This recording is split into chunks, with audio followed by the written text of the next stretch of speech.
వండి షాపింగ్ అయితే అయిపోయింది. పిల్లలు బిర్యానీ తిందాం మమ్మీ అంటే సరే అని హోటల్కి వెళ్ళినాము. పెద్ద బాబు ఉండి ఏసీకి వెళ్దాం అన్నాడు. ఇక చలి పెడుతుంది లోపల. ఏవేవో మెనూ ఇస్తే ఏవేవో ఆర్డర్ చేసిర్రు. మొత్తం మీద తిన్నాము. మిగిలిన పార్సల్ కట్టుకున్నాము. నాకైతే భయం వేస్తుంది అసలు ఎంత వస్తుందో అని.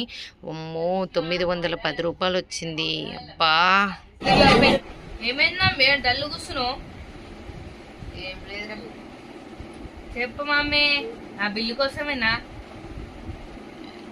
చెప్పిగా ఇంకొకసారి ఎప్పుడు ఏం తీ మమ్మీ అట్లా కదా. మరి ఏసీలు గీసీలు అవసరం మనకి? ఏసీ లేకుండా తినచ్చు కదా. తెలుసుకున్నాం కదా మమ్మీ. అవేవో లెగ్ పీసులు అవి ఇవి తినేటప్పుడు బాగానే ఉంటది. కట్టేటప్పుడు చూడు 900. నేను ఎన్ని రోజులు కష్టపడాలి? నాకు రోజు 300 వస్తాయి. అనుకోకుండా మీ జరిగిపోయింది. డాడీ ఉండే ఏమన్నా తెచ్చి పెట్టడానికి? అనుకోకుండా జరిగిపోయింది. సరే నెక్స్ట్ టైం ఇట్లా చేయకురే.